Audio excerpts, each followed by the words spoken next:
Ils veulent autre chose que des grades à titre posthume. Marseille, 3 policiers de la BAC roués de coups mercredi soir. Castres, 2 équipages, 7 policiers, 3 blessés, parce que c'est eux qui ont été pris pour cible. Qui a encore peur du gendarme ou du policier? Écoutez, les criminels visiblement de moins en moins. Je vous dis très sincèrement parce qu'on n'a plus trop le temps de mâcher nos mots. Moi, je pense à mes collègues qui ont été blessés, qui ont été victimes de tentatives d'homicide à Castres. Ce qui se passe à Castres et à la Castellane, c'est en fait l'État qui est défié. Ce sont les criminels qui tapis dans l'ombre, passent en permanence des messages à l'État, aux institutions, tentent de savoir si oui ou non les réponses seront fortes et finalement se consacrent finalement leurs œuvres à démontrer que l'État n'est pas à la hauteur en réalité des policiers qui le servent. Je vous dis une chose très simple, c'est, je pense sincèrement, moi je vois mes collègues notamment à la Castellane à Marseille qui sont allés de nuit dans un territoire où beaucoup n'iraient même pas de jour pour lutter notamment contre le trafic de stupes. À mes collègues de Castres qui sont intervenus parce qu'il y a eu un appel au 17 disant que des individus étaient en train de tirer et qui sont visés comme des gibiers.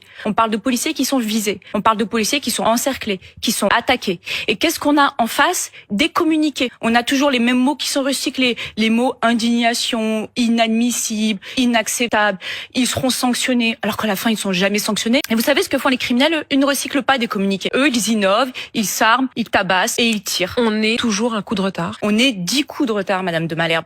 On est en fait face à un État qui est en train de perdre cette bataille. Sauf que cette perte, elle se fait au détriment des 7000 policiers qui tous les ans sont blessés du fait d'une agression, du fait d'un tiers. On est, nous les policiers, je vous le dis très sincèrement, pas seulement en première ligne de l'action, mais aussi en première ligne des blessés, de ceux qui payent lourdement le prix de cet État qui est en faillite.